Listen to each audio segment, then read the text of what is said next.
श्री गुरुदेव दत्त. श्रीमद भगवद्गीतेच्या 13व्या अध्यायावर आपलं प्रवचन सुरू आहे. आज हा 6वा श्लोक आहे. त्याच्यावर आपण निरूपण बघूया. इच्छा द्वेष सुखम दुःखम संघातश्चेतना धृती एतत् क्षेत्रम समासीन सविकार मुदावृतम. इच्छा द्वेष सुखम दुःखम संघातश्चेतना धृती एतत् क्षेत्रम समासीन सविकार मुदावृतम. भगवान सांगतात की इच्छा द्वेष सुख दुःख, स्थूल देहाचा हा पिंड, हा देह, चेतना, धृती, या प्रकारे हे विकारांच्या सहित, हे सर्व विकार आहेत, याच्या सहित हे क्षेत्र असं संक्षिप्तपणे सांगितलेलं आहे. क्षेत्रज्ञाचं ज्ञान दिलं. आता क्षेत्राचं ज्ञान देतात. क्षेत्राचं ज्ञान झाल्यानंतर की आपण हे क्षेत्र नाही, किंवा हे क्षेत्र असले तरी याचा आपल्या आनंदासाठी, परमात्मा प्राप्तीसाठी याचा उपयोग कसा करून घ्यायचा, हे करण्यासाठी म्हणून एक क्षेत्राचा एवढा विस्तार सांगतायत. क्षेत्राचं महात्म्य सांगतायत. क्षेत्र काय आहे याचं ज्ञान सांगतायत. आणि असं क्षेत्र आणि क्षेत्रज्ञाचं ज्ञान ज्याला होतं तो खरा ज्ञानी असं नाही.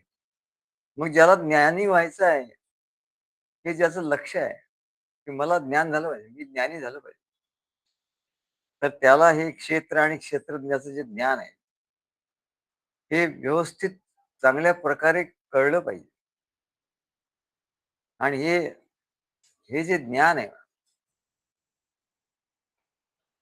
हे सविकल्प ज्ञान, याला सविकल्प असं म्हणतात. एक सविकल्प ज्ञान आहे, एक निर्विकल्प ज्ञान आहे.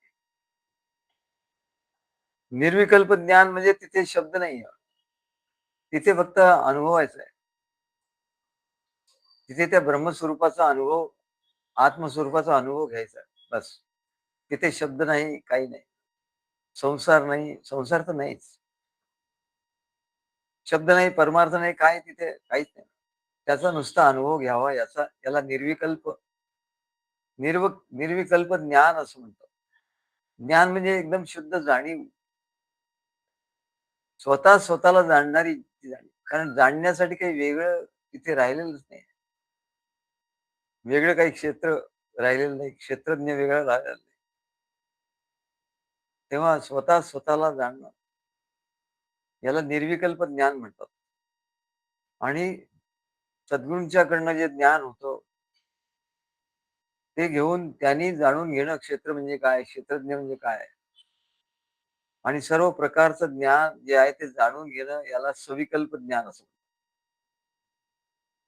आणि सविकल्प ज्ञानानेच मायेची किंवा अज्ञानाचं जे नाश होतो. अज्ञानाचा नाश निर्विकल्प ज्ञानाने होत नाही. म्हणून अहम ब्रह्मास्मी म्हणतात. अहम ब्रह्मास्मी, शिवोहम शिवोहम. नुसतं असं म्हणून म्हणाले, निर्विकल्प ज्ञान नुसतं म्हणून, निर्विकल्प ज्ञानाने तुम्ही तुमचं अज्ञान नष्ट होऊ नाही शकत. सविकल्प ज्ञान पाहिजे. सविकल्प ज्ञान म्हणजे सद्गुरूंच्या जवळ बसून सद्गुरू जे सांगतात ते ज्ञान पाहिजे. ते क्षेत्राचं ज्ञान देतात, क्षेत्रज्ञाचं ज्ञान देतात, सद्गुरूंचं ज्ञान देतात, शिष्याचं ज्ञान देतात, कार्याचं ज्ञान देतात, कार्याचं महात्म्य सांगतात. सर्व प्रकारे ते ज्ञान देतात. त्याला सविकल्प ज्ञान असं म्हणतात. आणि सविकल्प ज्ञानामुळेच अज्ञानाची निवृत्ती होते. अज्ञान निघून जात. सद्गुरूंचं जे ज्ञान आहे त्यानेच अज्ञान निवृत्त होत.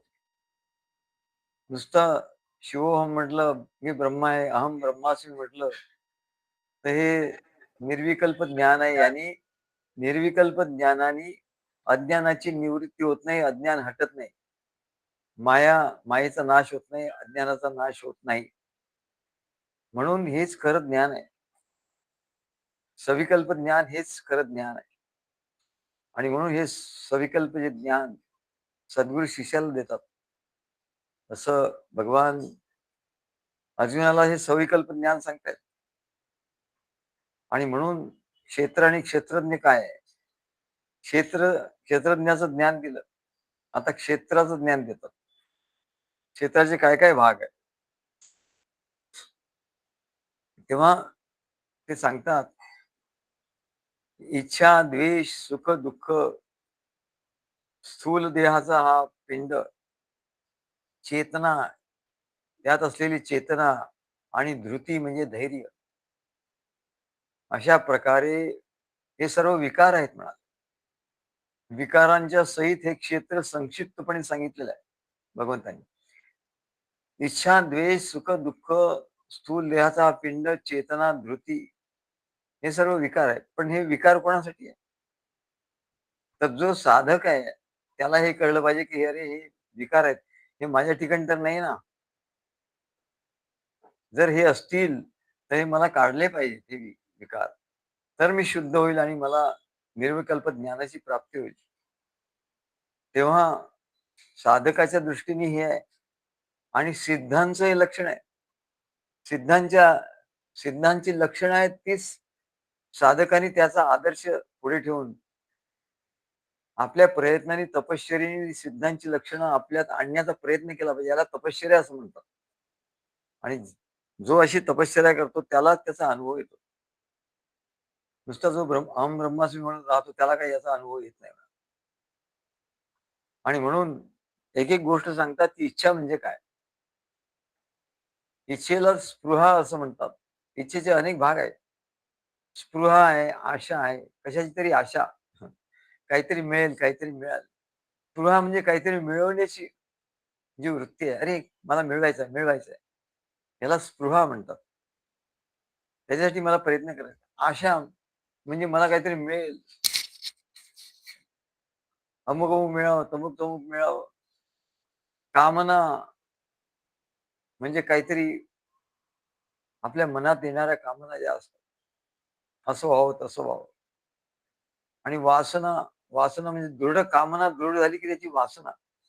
त्याच्याशिवाय ते प्राप्त केल्याशिवाय ती त्याला चैन पडत नाही. त्याला वासना असं म्हणतात. आणि तृष्णा, कितीही काम वस्तू मिळायला त्याला, त्याच्या कामना हळूहळू पूर्ण होत झाल्या, तरी पण तृष्णा कायम होत राहते. तरी पण जे कायम राहतं, की आणखी मिळावं, आणखी मिळावं, आणखी मिळावं. त्याला तृष्णा असं म्हणतात. तृष्णा म्हणजे तहान, तहान त्याची सारखी तहान लागते. आम्हाला सारखी तहान लागते. किती पाणी प्यायला परत थोड्या वेळाने आम्हाला पाणी प्यावं. म्हणजे याला तृष्णा असं म्हणतात.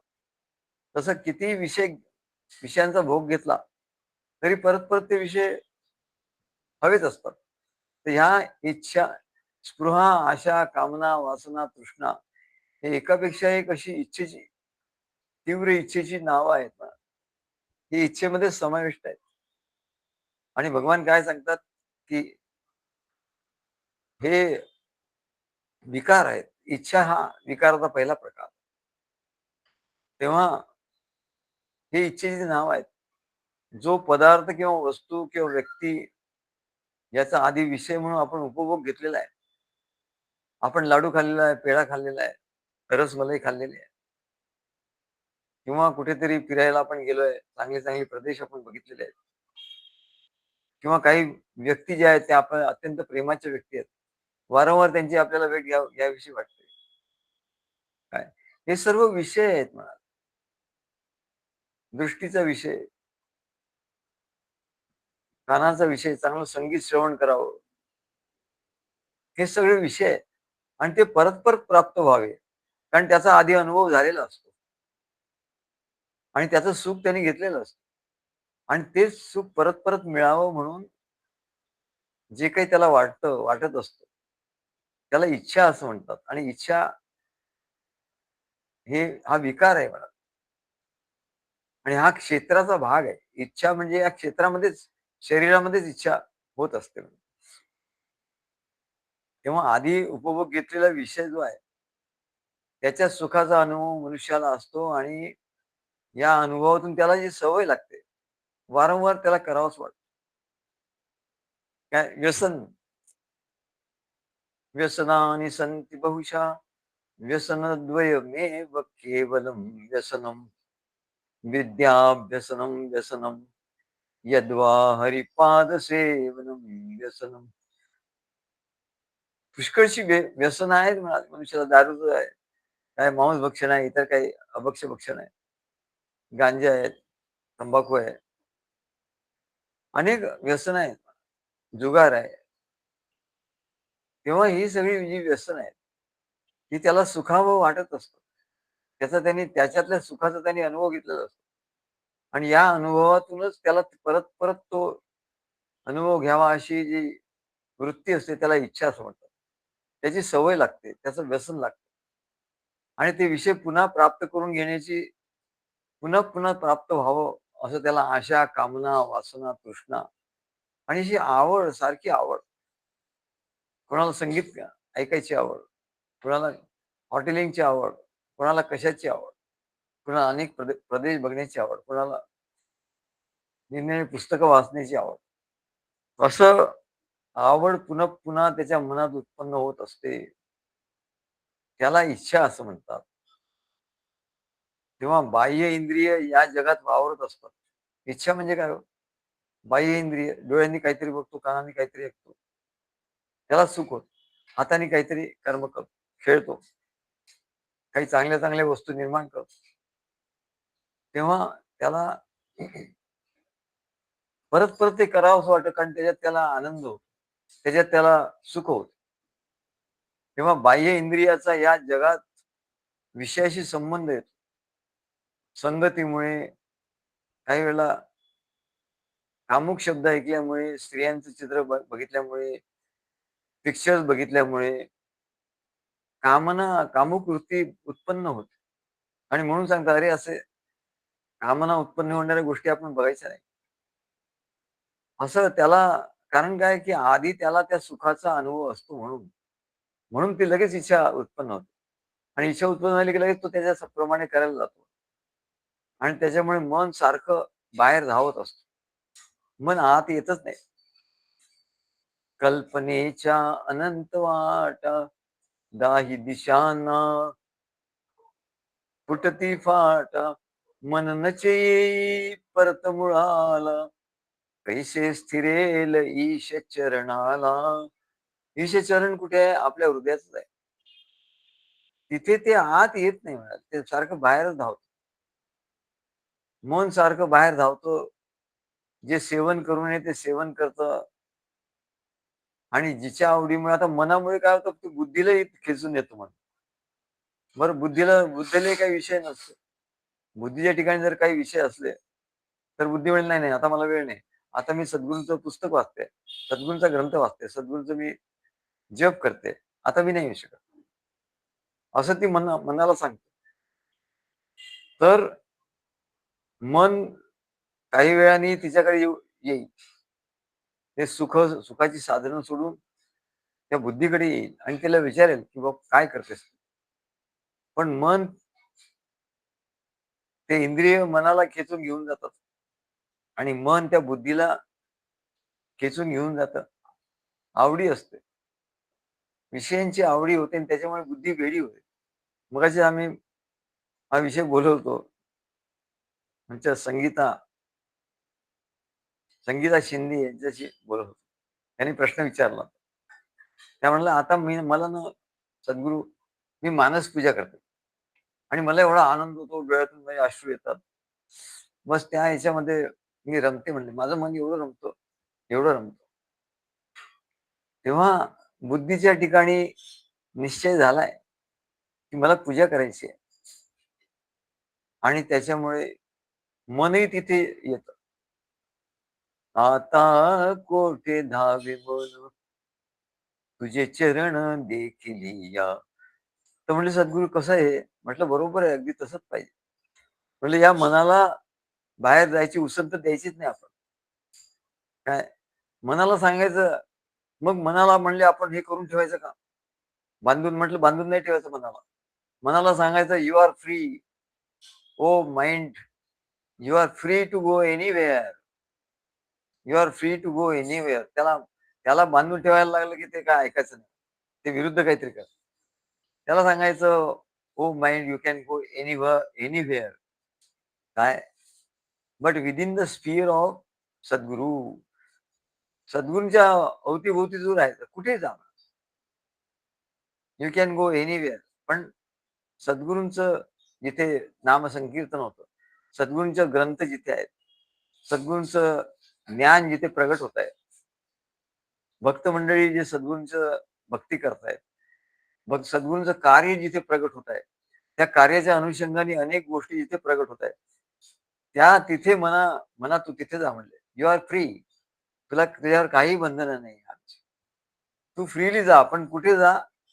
तर इथे जा. तेव्हा त्या मनाला आपण फ्री सोडायचं. पण कुठे फ्री सोडायचं? तर सद्गुरूंच्या कार्यामध्ये, त्यांच्या बोधामध्ये, त्यांच्या प्रेमामुळे मध्ये, त्यांच्या पूजेमध्ये, त्यांच्या ग्रंथामध्ये. इथे तू म्हणले you are free to go anywhere. काय? मागे ते IIT मध्ये एक सेमिनार झाला होता. तिथे एक शास्त्रज्ञ त्यांचं भाषण झालं होतं. तो फॉरेनहून आला होता. त्यांनी त्यांनी सांगितलं. तो म्हणाला, की अणू जो आहे atom, atom has the liberty to go anywhere असं तो सांगतो. Atom has got liberty to go anywhere, anywhere, anywhere. आता म्हणजे पूर्ण ब्रह्मांडात कुठेही जा म्हणा. You are free to go anywhere. But मग त्यांनी बट बरोबर सांगितलं. But within the universe, within the या युनिव्हर्समध्ये, या ब्रह्मांडामध्ये तू कुठे जा. ब्रह्मांडाच्या बाहेर नाही जाऊ शकत. तसं सद्गुरूंचं जे ब्रह्मांड आहे, ते त्यांचं कार्य आहे. हे त्यांचं ब्रह्मांड आहे. त्या ब्रह्मांडामध्ये तू जा. त्याच्या बाहेर नाही जायचं. You are free. त्याला फ्री सोडायचं. तेव्हा हे मन सारखं बाहेर धावतं मग आणि मग सेवन करू नये ते करतं. खाऊ नये ते खातं. जिथे जाऊ नये तिथे जातं. शेण खायला जातं आपण म्हणतो. मग तेव्हा आणि त्याच्या आवडीमुळे बुद्धी सुद्धा वेडी होते. कारण बुद्धीच्या ठिकाणी सद्गुरूंचं ग्रंथ नाही, सद्गुरूंचं प्रेम नाही, सद्गुरूंचं कार्य नाही, सद्गुरूंचं ज्ञान नाही, सद्गुरूंबद्दलचा भाव नाही, तर ती बुद्धी वेडी होते. आणि ती वेडी झाल्यामुळे त्या मनाला आता काय करायचं तर मनाच्या मागे जातं. मन तिला घेऊन जातो. कुठे इंद्रियाकडे. इंद्रिय कुठे घेऊन जातात? इंद्रिय मन बुद्धीला ओढून त्या विषयांकडे घेऊन जातात आणि अधःपतन होतं. म्हणून जिला विषयांचीच गोडी असते, जिला नेहमी विषयांचीच गोडी असते, तिला इच्छा असं म्हणतात. इच्छा, आशा, आकांक्षा, तिला इच्छा असं म्हणतात आणि इच्छा हा विकार आहे. आणि ती वस्तू, इच्छा ही ज्ञेय आहे. आपल्याला कळतं. ज्ञेय आहे म्हणजे काय कळतं? आपल्याला कळतं, की माझ्या ठिकाणी इच्छा निर्माण झाली आहे, आता ही वस्तू मला पाहिजे. हे आपल्याला कळतं म्हणजे ती ज्ञेय आहे. ज्ञेय म्हणजे तिचं ज्ञान आपल्या ठिकाणी होतं. आणि जे ज्ञेय आहे, ते या शरीराशी जोडलेलं आहे. ते या शरीराचा भाग आहे. आणि म्हणून इच्छा या शरीराचा क्षेत्राचा भाग आहे. क्षेत्रज्ञाचा भाग नाही ही इच्छा. क्षेत्राचा भाग. ही वस्तू ज्ञेय असल्यामुळे, त्या वस्तूचं ज्ञान आपल्या ठिकाणी असल्यामुळे तिला क्षेत्र असं म्हणतात. म्हणून या ठिकाणी ज्ञेय, ज्ञाता आणि ज्ञान ही त्रिपुटी काम करत असते. त्रिपुटी सांगितली. त्रिपुटी 3 गोष्टी. मायेमध्ये 3 गोष्टी आहेत आणि मग त्याचा अनुभव येतो. या सृष्टीचा अनुभव आपल्याला कसा येतो? 3 गोष्टी. ज्ञेय, ज्ञाता आणि ज्ञान. ज्ञेय म्हणजे ज्याचं ज्ञान करून घ्यायची ती वस्तू. ज्ञाता म्हणजे जो ते ज्ञान करून घेतो तो. आणि ज्ञान म्हणजे जे आपल्याला होतं ज्ञान, कळतं त्याला ज्ञान असं म्हणतात. तेव्हा ही त्रिपुटी म्हणतात त्याला. ही त्रिपुटी काम करतं. आणि जे होतं कळतं ते ज्ञान. ज्ञेय वस्तू ही क्षेत्राच्या अंतर्गतच येते.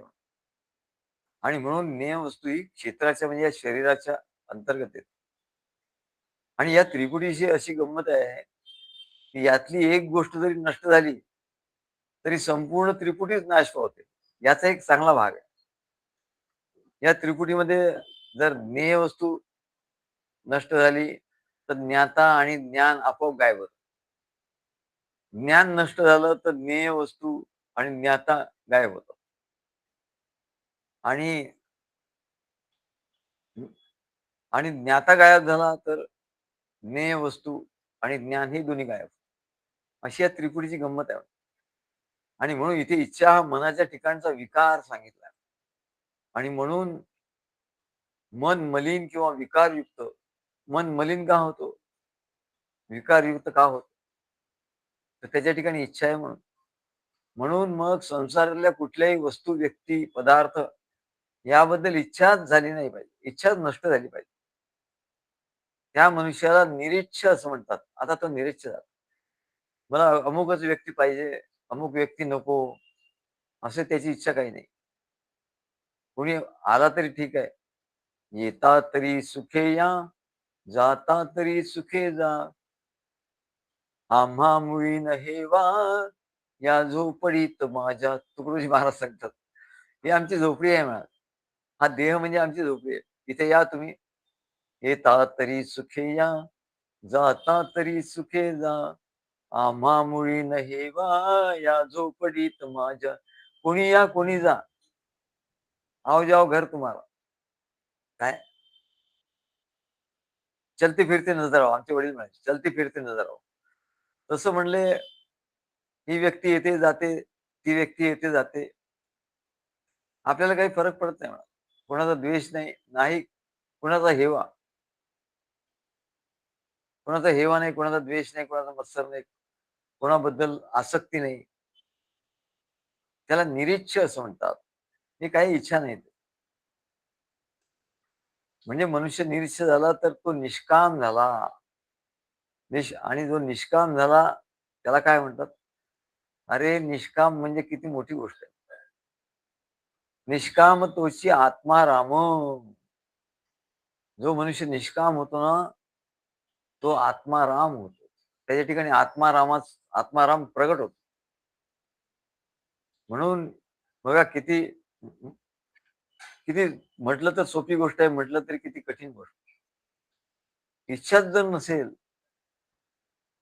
तर काय होईल? त्याच्या ठिकाणी आत्माराम प्रगट होईल. पण असं एकदम होत नाही मॅडम.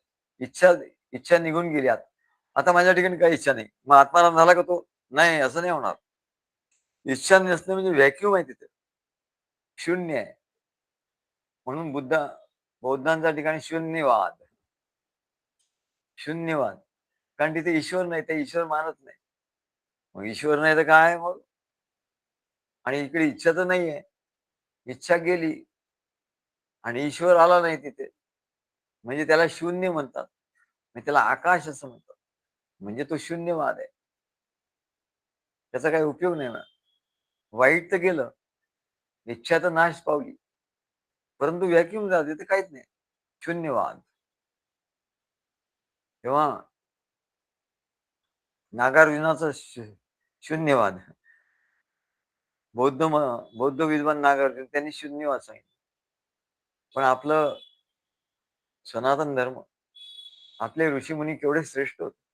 त्यांनी सांगितलं, "बाबा, हे तुझं हे शून्यवाद आहे. तुझ्या ठिकाणी तू शून्य झाला. बरोबर आहे, इच्छा नाही, काही नाही, बरोबर आहे, कामना नाही. पण शून्य आहे म्हणजे आकाश आहे. आकाश म्हणजे शून्य म्हणजे पोकळी. तर परत ते विकार कुठला येईल आणि तिथे बरेल काही सांगता येत नाही. म्हणून त्या ईश्वराला तिथे आणून बसवणं. ईश्वर तिथे आहेच. पण त्याच्याबद्दल तुझ्या ठिकाणी प्रेम तिथे निर्माण झालं पाहिजे. त्याच्या ठिकाणी ईश्वरच नाही तर मग तो येऊन बसणार कोण? मग शून्यच. सब्बम शून्यम च शून्यम च सर्व शून्यच आहे म्हणतात त्यांच्याकडे. पण आपले ऋषीमुनी काय म्हणतात, नाही ईश्वराला ते आणून बसवतात. सर्वकडे ब्रह्म आहे म्हणा. तिथे खाली काही नाही. आम्ही मागे ते दुआ केला होता. शिर खाली खाली पडा. आमच्या अविनाशनं तो खूप आवडतो दुआ. शिर खाली खाली पडा, रीते कुंभ समान. शिर खाली खाली पडा, रीते कुंभ समान. सिर में ज्ञान तुरत भरे, जैसे जैसे घट में, असं काहीतरी आहे. कुंभ में जल तुरंत भरे, हा कुंभ में जल तुरंत भरे, वैसे सिर में ज्ञान. कुंभ में जल तुरत भरे, जैसे सिर में ज्ञान. ज्ञान म्हणजे आता ज्ञान सगळ्यांना एवढं असतं, एवढं ज्ञान असतं. कारण काय, तर त्यांचं डोकं जे असतं ते रिकामं झालं. डोकं रिकामं झालं की बाहेरचं जे काही ज्ञान आहे ते सगळं तिथे भरतं. पण भक्ताच्या ठिकाणी असं नाही म्हणत. भक्तांच्या ठिकाणी आता त्याला वेळ आहे, काही त्याला करायचं नाहीये, इच्छा नाही काही. मग तो काहीतरी ग्रंथ वाचतो, काहीतरी सद्गुण काव्य करून पाठवतो. त्यांनी आम्हाला काव्य करून पाठवलं. संगीता संगीता शिंदे यांनी काव्य करून पाठवलं. असा भाव म्हणजे रिकामं नाही राहत. पण दोन गोष्टी आहेत. तिथे जर सद्गुरूंचं ज्ञान, सद्गुरूंचं प्रेम, सद्गुरूंचा भाव, सद्गुरूंचं कार्य हे नसेल, तर लगेच ते वाचलेलं ज्ञान लगेच घुसतं म्हणजे. कुठली एखादी हे YouTubeवर काही बघितलं असेल कोणाचं, ते ज्ञान घुसतं. कोणाचं काहीतरी ऐकलं असेल ते ज्ञान घुसतं. त्याच्यामुळे आपण त्याला घुसायला जागा दिली नाही पाहिजे. आणि म्हणून सद्गुरूंचा ग्रंथ वाचायचा. ते घोरपडे त्यांनी सगळ्यांना लावून दिलं. त्या ग्रंथाचं एक पान वाचा सकाळी उठल्याबरोबर, मग जप करा, मग हे त्यांनी ते सगळं आणि त्याच्याप्रमाणे लोक करतात. आणि मग आम्हाला आनंद सांगा, सद्गुरू एवढ्या माळा झाल्या, मग आज एवढी पानं वाचली, मग त्याच्यात हा विषय आला होता. म्हणजे त्यांच्या डोक्यामध्ये शून्य होत नाही. बौद्धांचा शून्यवाद तिथे येत नाही. सब्बम शून्यमच्या शून्यमच्या, आणि म्हणून काय तर सब्बम दुःखमचं दुःखमचं, सगळं दुःख त्यांच्याकडे येतं. आणि भक्ताच्या ठिकाणी सब्बम सुखमच सुखमच, आनंदम आनंदम.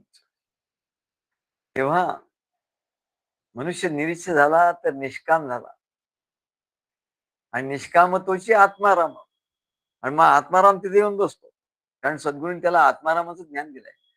सद्गुरूंच्या रूपानेच तो आत्माराम आहे. सद्गुरू त्याच्या हृदयात येऊन बसतात. देव हृदयात येऊनी बैसले, तयासी पूजिले प्रेम भावे. त्यांना भगवान स्वामींचं पद आहे की देव जेव्हा आपल्या ठिकाणी काही इच्छा नसते तेव्हा देव आपोआप स्वतः तिथे प्रगट होतात. सद्गुरू स्वतः तिथे हृदयात प्रगट होतात. का तर निष्काम आहे तो, त्याला काही कामना नाही. ना संसारिक कामना आहे, नाही आणि ना पारमार्थिक कामना आहे. संसारिक कामनापेक्षा पारमार्थिक कामना आणखी डेंजरस आहे. मला हे ज्ञान व्हावं, मला हे व्हावं, मला मान सन्मान मिळावा, माझं मोठं नाव व्हावं, की मी मोठा ज्ञानी व्हावं, म्हणून प्रसिद्ध व्हावं. तर हे संसारिक याच्यापेक्षा सुद्धा पारमार्थिक मोह याला असं म्हणतात. तो जास्त घातक आहे, असं आमच्या महाराज सांग. म्हणून काय झालं पाहिजे, निरीच्छ. तू निरीच्छ हो, बस निष्काम हो. मग काय होईल, निष्काम तोची आत्माराम. निष्काम झाला की तिथे आत्माराम येऊन बसणार, सद्गुरू येऊन बसणार तिकडे. तुला फक्त ती जागा रिकामी करायची आहे. आता ती भरलेली आहे जागा. संसारिक विषय, संसारिक विचार, संसारिक ध्येय, संसारिक सुख, संसारिक लोक, संसारिक संगती, हे सगळं भरलेलं आहे मला. आणि थोडस रिकाम झालं तर ज्ञान भरत. तेव्हा हे सगळं जेव्हा तू काढून टाकशील, तर निरीच्छ होशील. जेव्हा तू निष्काम होशील आणि निष्काम तोची आत्माराम, आत्मारामाची तुला प्राप्ती होईल. तेव्हा जी ज्ञेय वस्तू आहे तिची इच्छा किंवा कामना नाश पावली तर काय होतं, ज्ञेय वस्तूच नाश पावली तर त्रिपुटाचा नाश झाला, त्रिपुटी गेली. म्हणून तुकाराम महाराज म्हणतात, सांडिली त्रिपुटी दीप उजळला घटी, उजळला घटी. की मग ज्ञान झालं म्हणा. सांडिली त्रिपुटी दीप उजळला घटी, उजळला घटी. अनुरणीया थोकडा तुका बाळा एवढा, तुका बाळा एवढा. जेव्हा ज्ञेय वस्तूची इच्छा नाही नाश पावली, तिच्याबद्दलचं ज्ञान मग कसं होणार? होणारच नाही. आणि वस्तूचं ज्ञानच नष्ट झालं तर तिला जाणणारा जो ज्ञाता म्हणून कोणीतरी वेगळा आहे. मी जो म्हणतोय तो अहंकार आहे. तो अहंकार तो कुठे शिल्लक राहणार? तो अहंकारही गेला म्हणा. पण ज्ञाता काय? ज्ञाता हा चेतन आहे. त्याचं अस्तित्व तर राहील. पण आता तो ज्ञाता म्हणून नाही राहणार, कारण ज्ञेय वस्तूच नाही. त्याचं अस्तित्व आहे, जाणीव आहे. पण ज्ञाता म्हणून न राहता त्या ज्ञात्याचं रूपांतर लगेच साक्षीमध्ये होईल. तो म्हणेल हे सगळं बघतोय मी. पण मी याच्यापासून दूर आहे. याच्याबद्दल माझ्या ठिकाणी काही इच्छा नाही. ज्ञेय वस्तूच नाही राहिली, तर ज्ञाता आपल्या स्वतःला जाणून घेईल. स्वतःला जाणून घेईल. जाणावे स्वतःशी आपण जेव्हा काही जाणण्यासारखी ज्ञेय वस्तू राहणार नाही, तेव्हा आत्मा स्वतःलाच जाणेल. म्हणून इच्छा तिथे असू नये. आणि काय जाणेल तो? की माझ्याशिवाय इतर कोणती वस्तू, व्यक्ती, पदार्थ याचं अस्तित्वच नाही. बस मीच मीच. मीच मी आहे. मीच आहे. बाकी काहीच नाही. याला अद्वैत असं म्हणतो. आणि यालाच मुक्ती असं म्हणतात. वरुणी सांडिले कलेवर, हा देह सांडून टाकला. भवभ्रमाचा आकार, याच्यामुळे देहामुळेच तो भवभ्रम झालाय. मी तू तो ते, हे सगळं कशामुळे झालं? तू मी कशामुळे सुरू झालं? तर म्हणजे हा देहाला मी म्हटलं म्हणून. तुका म्हणे आता उरलो उपकारा पुरता. मग त्याला आपण आकाशा एवढं अनंत व्यापक आहोत असा अनुभव येईल. त्याला वाटेल की आपल्याशिवाय काय नाही. आपण अनंत आहोत. कारण इच्छा सगळ्या निघून गेल्या, डोक्यात काहीच नाही. मग काय तिथे आत्माराम प्रकट होईल. तो आत्माराम तर व्यापक आहे म्हणा. तो आत्माराम कुठे नाही असं नाही. ते ब्रह्म कुठे नाही म्हणून तो आपोआपच तुकाराम महाराज यांना आकाशा एवढा आपण आहोत असा अनुभव आला. तिथे आधी शून्यता येईल. निष्काम झाल्यावर शून्यता आली म्हणून शून्यता म्हणजे आकाश. आणि म्हणून तुकाराम महाराजांना अनुभव आला, अरे मी आकाशासारखा झालो. कारण शून्यता आलेली, सगळी इच्छा निघून गेली. ज्ञेय, ज्ञाता, ज्ञान त्रिपुटी गेली आणि शून्यता आली म्हणजे आकाश. आणि म्हणून त्याने अनुभव प्रकट केला की तुका आकाश आहे एवढा अनंत व्यापक होता सांगतो. तेव्हा इच्छा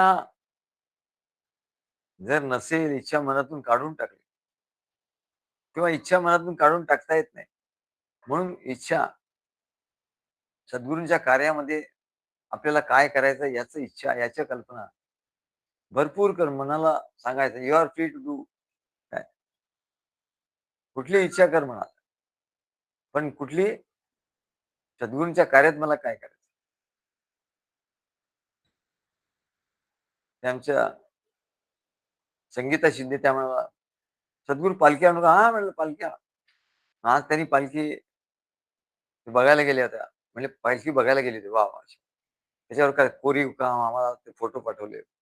म्हणजे याच्यातच ते मन राहतं. आणि त्याच्यामुळे ते शून्य होत नाही म्हणा. ते मन भरलेलं राहत. एक तर तो घडा रिकामा करा, नाहीतर तो भरा. रिकामा केलं तर आकाश आहे एवढा होणार. आकाश. तिथे पोकळी राहील, दुसरं काहीतरी येईल पटकन. त्याच्यापेक्षा तुम्ही असं करा ना, मनामध्ये सद्गुरूंचं प्रेम भरा. बुद्धीमध्ये सद्गुरूंचा बोध भरा. चित्तामध्ये सद्गुरूंनी जे सांगितलंय काय आपल्याला करायला कार्यामध्ये, याचा ध्यास भरा. आणि जाणीवेमध्ये अहंकार तुमचा निघून जाईल. आणि मग तुमच्या ठिकाणी एक-एक जाणीव राहील म्हणा. आम्ही त्यांना सांगतो हे केवढे मोठे ॲसेट्स आहे हो भगवंतांनी आपल्याला दिले. आणि योगी लोक काय करतात त्या मनाला नष्ट करतात. मनाला बांधतात, मनाला काय कोणी एक बाई त्या त्या म्हणाल्या, "का मी मनाला स्टॉप करते." आमच्याकडे एक बाई आली मनाला स्टॉप करते. तिचंच मन स्टॉप झालं. मन ऑफच झालं तिचं. तेव्हा मनाला स्टॉप करणं, त्याला बांधून ठेवणं, त्याला ध्यानात मुद्दाम हे करणं, थोडा वेळ ते राहील म्हणाले. हा उपाय नाही. त्याच्यापेक्षा त्या मनाचा गुणधर्म काय आहे? तर मनाला प्रेम आवडतं. म्हणून सद्गुरूंच्या प्रेमात त्याला ठेवावं. प्रेम भरून ठेवलं, की मग ते कुठे जाणार नाही. ते निष्काम होईल. प्रेमतेची निष्काम. प्रेमच निष्काम आहे. गुणरहितं कामनारहितं प्रतिक्षणं वर्धमानं सूक्ष्मतरम अनुभव रूपम. असं ते प्रेमाचे गुण आहे. आणि म्हणून ते प्रेम मन कशाकरता दिलं देवानी? देवी दिला देह, देवी दिले मन. त्याचे अधिष्ठान तोच झाला. मन काही उगाच दिलं नाही. मग जे दिलं आहे, ते असं फेकून द्यायचं. त्याला म्हणायचं नाही बाजूला व्हा, त्याला नष्ट करायचं. योगी लोक असंच करतात, त्याला नष्ट करून टाकतात. मन नष्ट करा, बुद्धी नष्ट करा. अरे असं नाही. त्याचा उपयोग करून घ्या तुम्ही. मनामध्ये प्रेम भरा, की झालं. ते निर्विचार होणार, निर्विकल्प होणार. निर्विचार झालं. मग मन राहिलं कुठे? बुद्धीच्या ठिकाणी बोध भरा. चित्ताच्या ठिकाणी चित्त चंचल होतं. तर त्याच्या ठिकाणी ध्यास लावा. सद्गुरूंनी सांगितलं, "अरे हे करायचं, ते करायचं, ते करायचं." तर त्याचा ध्यास लावा. तुम्ही संसाराचा ध्यास लावता. तेव्हा संसाराचा ध्यास लावाल तर कसं काय होणार? तुम्हाला हे ॲसेट दिलेले आहेत. मन, बुद्धी, चित्त. हे ॲसेट आहेत. देह हे तुमची संपत्ती आहे. तेव्हा इच्छा हा एक विकार आहे. पण तीच इच्छा सदिच्छा असेल, तीच वासना सद्वासना असेल, म्हणजे बद्दलची सद्गुरूंच्या कार्याच्या बद्दलची, कार्य कसं घडावं याच्याबद्दलची वासना असेल, तीव्र इच्छा असेल, तर ती मात्र विकार नाही. तो तर गुण आहे केवढा तरी. त्याच्यानंतर तो गुण आहे म्हणजे तो गुण साधकांनी घेतला पाहिजे. ज्ञानाच्या ठिकाणचा गुण आहे हा. त्याच्यात सांगितलंय. आता कोण ज्ञानी कसा ओळखावा तर त्याच्या ठिकाणचे गुण काय आहेत? तर ज्ञानाच्या ठिकाणी काय गुण असतो? तर त्याच्या ठिकाणी इच्छा असते. इच्छा नसते असं नाही. त्याच्या ठिकाणी इच्छा असते एकच. काय? इच्छा एक हरीचे चरण. त्याच्या चरण प्रभूची ही माझी आवडी. त्याची नित्य जोडी. भक्ती मार्ग हा पॉझिटिव्ह आहे. योग मार्ग हा निगेटिव्ह आहे. हे नको, ते नको, ते नको. भक्ती मार्गात नाही सगळ्यांना सामावून घ्यायचं. हा नको, तो नको, तो नको असं नाही. हे सगळे पाहिजे. दिंडीत कसे सगळे जातात म्हणले. नाचत, नाचत, गात, गात ते जातात. कोणी मृदुंग वाजवतो, कोणी टाळ वाजवतो, कोणी काय गाणं म्हणतो, भजन म्हणतो, अभंग म्हणतो. तसं सर्व दिंडी हे असं हे आहे, रूपक आहे. सद्गुरूंच्या कार्याचं रूपक आहे. दिंडी हे सद्गुरूंच्या कार्याचं रूपक आहे. की इथे दिंडीमध्ये जसं कोणाचा द्वेष, मत्सर नाही, कोणाच्याबद्दल राग, लोभ नाही. सगळे सारखे आणि म्हणून त्याच्यात एक त्यांच्या चांगला पद्धती आहे, की ते एकमेकाला नमस्कार करतात. वारकरी लोक भेटले ना, तर एक वारकरी दुसऱ्याला अगदी पायावर डोकं ठेवून नमस्कार करतो आणि तो दुसरा याच्या पायावर डोकं ठेवून नमस्कार करतो. म्हणजे काय होतं, अरे कोणीच मोठा नाही आणि कोणीच लहान नाही. लहान मोठ्याचं त्याने घालवूनच टाकलं. काय मी मोठा का तो मोठा की हा मोठा की काहीच नाही. लहान नाही आणि मोठा नाही. पण एकमेकांना आदर, सन्मान देतो. तेव्हा ज्ञानी माणूस कसा ओळखावा तर त्याच्या ठिकाणी इच्छा आहे.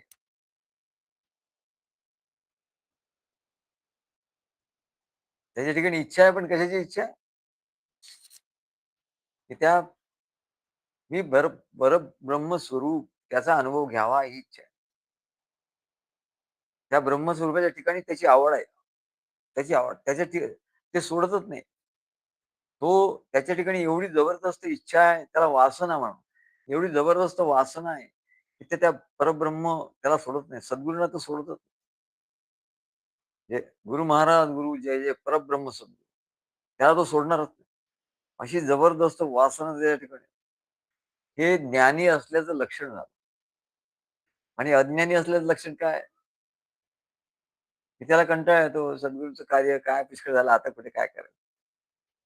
आमच्याकडे ते एक होते ते म्हणाले, "सद्गुरू माझं आता एवढं वय झालं, आता काय म्हणाले, माझं लवकर पटापट काहीतरी करा." म्हटलं, "मी काय करू? मी तर दुसरं काही करू शकत नाही."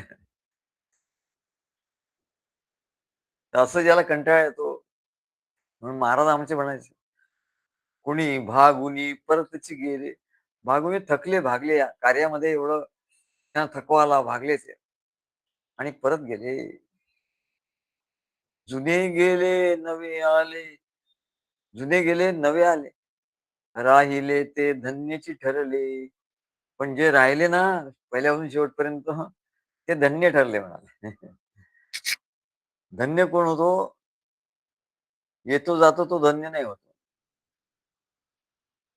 जो येतो आणि तिथेच राहतो, तो स्थिर राहतो. तो धन्य होतो. एक दिवस त्याला धन्यतेचा अनुभव येतो. तेव्हा हे दोन्ही बाजूनी आहे. ज्ञानी माणसाचं लक्षण काय आहे? तर तो निरीच्छा आहे. हां, ज्ञानी माणसाचं लक्षण काय आहे? तर त्याच्या ठिकाणी त्या ब्रह्मस्वरूपाची इच्छा आहे, जबरदस्त आकांक्षा. अहम ब्रह्मास्मी. त्याच्या ठिकाणी मी ब्रह्मस्वरूप आहे त्याला तो सोडतच नाही. तो ज्ञानी. हे ज्ञानाचं लक्षण आहे. आणि दुसऱ्या बाजूने साधकाने कसं व्हायला पाहिजे? तर साधकाला असा ध्यास लागायला पाहिजे. पण अहम ब्रह्मास्मी म्हणून काय नाही लागणार, कारण सांगितलं मगाशी. तिथे निर्विकल्प आहे. ते अहम ब्रह्मास्मी हे ज्ञान निर्विकल्प आहे. निर्विकल्प ज्ञानाने अनुभव येत नाही. सविकल्प ज्ञानाने अनुभव येतो. मग सविकल्प ज्ञान म्हणजे काय? तर सद्गुरूंनी सांगितलेलं ज्ञान. मग सद्गुरू काय म्हणतात? तर तुझ्या ज्या सांसारिक इच्छा आहेत त्या काढून टाक. बरं तुला सांसारिक इच्छा काढणं नाही होत, तर तू सांसारिक वासना तुझ्या जात नाहीत, तर तू सद्वासना धर म्हणाले. कुठली? सद्गुरूंच्या कार्यात मला काहीतरी करायचं अशी सद्वासना धर. म्हणजे तुझी दुर्वासना निघून जाईल. तुझी इच्छा, वासना, स्पृहा हे सगळं निघून जाते. बस एकच गोष्ट. म्हणून तर कार्य आहे. कार्याचं महात्म्य काय? की सद्गुरूने एक गोष्ट सांगितली बस त्याचा एवढा ध्यास लागतो. तो आमचा अक्षय त्याला एवढा ध्यास लागला, की तो त्या मंदिरात जातो, त्यांना सांगतो सगळे हे करत असतो. माझा ध्यास त्याला लागला. तो म्हणला आता मी दुसऱ्या आणखी एक मंदिरात कुठल्या पनवेलच्या मंदिरात जाणार. पनवेल हां. तिथे मला जायचंय आता. आणि तो हे सगळं घेऊन सामान आपलं तो जात असतो. तर याला काय म्हणतात? याला सद्वासना म्हणतात. अरे दुर्वासना सोडायच्या नाही जमत. म्हणून तर सद्गुरूंचं कार्य आहे. ते तिथे धरून ठेवायचं. काही कुठल्या तरी याने धरून ठेवायचं म्हणतात. तरी माया तरून जाणार. आणि म्हणून हे एका बाजूनी ज्ञानी पुरुषाची लक्षणं आहेत, तर दुसऱ्या बाजूनी हा आदर्श आहे साधकापुढे, की आपण कसं त्या मार्गाने कसं जायचं? काय सोडायचं, काय धरायचं? त्याच्यानंतर दुसरं हे सांगतात द्वेष, इच्छा, द्वेष. ज्या वस्तू आता द्वेष म्हणजे काय? तर दोन्ही बाजूने विचार करायचा. दोन्ही बाजूने या शरीराच्या दृष्टीने विचार केला तर द्वेष हा वाईट आहे. क्षेत्राचा गुणधर्म आहे द्वेष. आणि साधकाच्या दृष्टीने विचार केला, की हा द्वेष बरोबर नाही ना. द्वेष हा विकार आहे. त्याच्यामुळे ईश्वरापासून तो दूर जाईल. सद्गुरूपासून तो दूर जाईल. पण तेच ज्ञानी माणसाचं लक्षण आहे. ज्ञानी माणसाचं लक्षण आहे. ज्ञानी माणूस काय करतो? तर ज्ञानी माणूस जे संसार आहे, सांसारिक गोष्टी आहेत त्याचा द्वेष करतो. संसारात अजिबात त्याला जाण्याची इच्छा नसते. सांसारिक गोष्टी करण्याची अजिबात आता सांसारिक गोष्टी न करण्याची अजिबात इच्छा न होणं, याला द्वेषच म्हटलं पाहिजे ना. सांसारिक गोष्टीबद्दल अरे सांसारिक बोल नका. आमचे महाराज सांगायचे तिथे बसलं ना, की आपापसात बोलायचं नाही. आणि बोलायचं असेल तर सद्गुरूंनी आता काय सांगितलं, तर महाराज मध्येच काय चक्कर मारायचे. असा कुठला कार्यक्रम झाला असं चक्कर मारायचं. आणि कोण काय बोलताय ते बघायचे. कोणी असं बोलत असेल, काय संसाराबद्दल काय सांगायचे, अरे इथे नाही बोलायचं.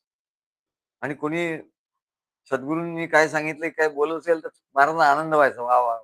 म्हणजे त्यांच्या पाठीवरचं थापटून त्याला वाह! वाह! वाह! मग निघून जायचे. तेव्हा द्वेष हा दोन्ही बाजूनी आहे. एका बाजूने तो विकार आहे, म्हणून तो त्याज्य आहे. आणि साधकाच्या दृष्टीने आणि ज्ञानी माणसाच्या दृष्टीने ते लक्षण आहे. ज्ञानी माणसाला या संसाराचा द्वेष आहे. ज्या वस्तू, व्यक्ती, पदार्थ इत्यादीपासून आपल्याला पूर्वी काही दुःखाचा अनुभव आलेला असतो. मनुष्याला साधारण संसारात कोणी व्यक्ती काही बोललेली असते. त्याच्यापासून दुःख झालेलं असतं. काही परिस्थिती दुःखाची परिस्थिती असते. त्याचा अनुभव आलेला असतो. काही दुःखाचं अनेक गोष्टी असतात, अनेक कारणं असतात. त्याच्यामुळे त्याचा अनुभव त्याला आलेला असतो.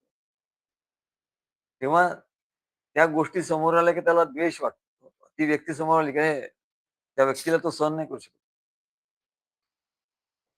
आणि म्हणून द्वेष हा विकार आहे. कशाचा? या देहाचा. आणि म्हणून इतरांचा द्वेष करू नये. इतर कुठल्याही व्यक्तीचा द्वेष करू नये. परंतु या संसाराच्या ठिकाणी असणाऱ्या गोष्टीचा मात्र द्वेष, संसाराचा मात्र द्वेष करायला पाहिजे. तरच वैराग्य येईल. संसारिक गोष्टींचा द्वेष केला तरच वैराग्य येईल. म्हणून संत सत्पुरुष काय करतात? सांसारिक गोष्टीचा द्वेष करतात. त्यांना नकोशी होती ती गोष्ट. तिरस्कार करतात. काम, क्रोध, लोभ, मोह, मद, मत्सर याचा ते तिरस्कार करतात. आणि कोणाच्या ठिकाणी द्वेष आहे, मत्सर आहे, तर त्याला ते उघडपणे सांगतात. अरे द्वेष-गीष करायचा नाही असं. काम असेल, क्रोध असेल, क्रोध नाही पाहिजे. काम, क्रोध, लोभ, मोह. लोभ नको कोणाचा, मोह नको कोणाचा. त्याचा द्वेष करतात. कोण? ज्ञानी. त्याला ज्ञानी असं म्हणतात. आणि त्यांचा आदर्श घेऊन जो साधक आहे, तोही संसाराच्या गोष्टीचा पासून दूर राहतो. त्याचा द्वेष करतो. आणि म्हणून त्याच्या ठिकाणी वैराग्य प्राप्त होतं. नाहीतर वैराग्य नाही आलं तर ज्ञान कसं होणार? ज्ञान का नाही होत मनुष्याला? ज्ञान होत नाही म्हणजे डोक्यात पुष्कळ ज्ञान असतं, पण त्या ज्ञानाचा अनुभव का नाही येत? त्याचा त्याला अनुभव येण्यासाठी मुख्य गोष्ट म्हणजे एक तर प्रेम पाहिजे, नाही तर वैराग्य पाहिजे. प्रेमाने वैराग्य आपोआपच येतं. प्रेमाने अनुभव येतो आणि द्वेषाने वैराग्य येऊ शकतं. सांसारिक गोष्टीचा द्वेष म्हणजे वैराग्य, त्याने वैराग्य येतं. ती गोष्टी नावड असते, नकोशी होते. मनाच्या या वृत्तीला द्वेष असं म्हणतात. आणि ती द्वेष, ती नावड, ती तिरस्काराचा हा भाव आपल्याला जाणवतो ना, की मला कशाबद्दल द्वेष आहे. संसाराबद्दल द्वेष आहे. सांसारिक लोकांच्या बद्दल द्वेष आहे. सद्गुरूंच्या कार्यामध्ये लोक येतात, एकमेकांबद्दल द्वेष असतो. अरे हा द्वेष नको बाबा. तो ज्ञेय असतो आणि म्हणून हा क्षेत्राचा हा क्षेत्राचा दोष आहे. दोष आहे तो माझ्या ठिकाणी नको. तोच दोष संसाराच्या ठिकाणी लावला तर, तो द्वेष संसाराच्या ठिकाणी असेल तर मग ते वैराग्यात रूपांतर होतं आणि वैराग्यामुळे ज्ञान होतं. असं दोन्ही बाजूंनी त्याचा फार सुंदर, एकीकडे दोष आहे, एकीकडे त्याचा गुण आहे. एकच औषध आहे, एकच औषध विषासारखा त्याचा अनुभव येऊ शकतो आणि औषधासारखा त्याचा अनुभव येऊ शकतो. तेव्हा तिरस्कार हा मनाचा एक विकार आहे आणि त्याच्यामुळे मन अशुद्ध होतं. शुद्ध जे मन आहे, सात्विक, शुद्ध सात्विक जे मन आहे ते ते आपसुकच सद्गुरूंच्याकडे सांगावं लागत नाही. सद्गुरूंच्या कार्याकडे आपोआपच ते धावतं. मग सांगतात, "सद्गुरू आज मी असं केलं, मग अमुक असं करा, मग कार्यक्रम आहे तर मी काय करू?" हाच ध्यास त्याला असतो. तेव्हा ते मन शुद्ध झालं. मग अशुद्ध जे मन आहे, त्यामुळे अशुद्ध मनात भगवंताच्या भक्तीचा विचार येणारच नाही. म्हणून हा दोष आहे आणि हा दोष असेपर्यंत मन ही क्षेत्राचाच भाग आहे. तुझं मन जे आहे, तू विचार करतो क्षेत्राचा तुझ्या देहाचा भाग आहे तुझं मन, की तो ज्ञानाचा भाग आहे, तुझ्या आत्म्याचा भाग आहे, सद्गुरूंच्या कार्याचा भाग आहे. तेव्हा मन शुद्ध झाल्यावर ते मात्र ते मन या क्षेत्राचा भाग राहत नाही. मग ते मन या या इंद्रियाकडे धावत नाही. इंद्रियांच्या संगतीने जात नाही, देहाच्या संगतीने जात नाही. आणि मन शुद्ध मन, मन शुद्ध तुझं गोष्ट आहे पृथ्वी मुलाची. तू चाल रे गड्या, तुला भीती कशाची, परवा न कोणाची. तेव्हा शुद्ध मन क्षेत्राचा भाग राहत नाही मग. तो चैतन्याचा भाग होऊन राहतो. मला घोरपडीने विचारलं तर एवढं उत्तर द्यायचं तेवढं आमचा फोन बंद झाला. मग मन तुम्ही सांगता मन नाहीये. मग असं कसं? एकीकडे म्हणता मन नाहीये, एकीकडे म्हणता मन नाहीये म्हणजे मन नावाची मनाचा अनुभव कधी येतो? तो दोष जेव्हा घेतो, तेव्हा त्याचा अनुभव येतो किंवा गुण घेतो. मनात प्रेम भरलेलं असलं तर मनाचा अनुभव येतो. मन ज्ञेय होतं, ज्ञेय. आणि मनात जर द्वेष भरलेला असेल, तरी मन ज्ञेय होतं. तो दोष आहे म्हणा. तेव्हा दोन्ही, पण मन नाही, खरं मनाला अस्तित्व नाहीये. खरं मनाला अस्तित्व नाहीये. पण तुमच्या ठिकाणी जर प्रेम असेल, तर मन अस्तित्वात येतं. तुम्हाला अनुभव आणून देण्यासाठी. खरं मनाचं अस्तित्व नाही. आणि तुमच्या ठिकाणी द्वेष असेल, मत्सर असेल, काम, क्रोध असेल, तर मन तिथे येतं अनुभव देण्यासाठी. अनुभव देण्यापुरतं ते आहे त्याचं. आणि जेव्हा मन नसतं तेव्हा अमन. अमन म्हणजे एकदम आनंदी आनंद. देश में अब अमन है. एकदम आनंदी आनंद. तेव्हा काय असतो? आनंद. सद्गुरूंच्या कार्यामध्ये प्रेम, भक्ती, ज्ञान, बास आनंद. मन मोकळं असतं. आकाशासारखं असतं. त्याच्यात काय नाही, निरभ्र आकाश. त्यात काही नाही. मग काही नाही तर मग काय राहतं तिथे? तर तिथे सद्गुरूच येऊन राहतात. कारण त्याच्यावर संस्कारच असे झाले.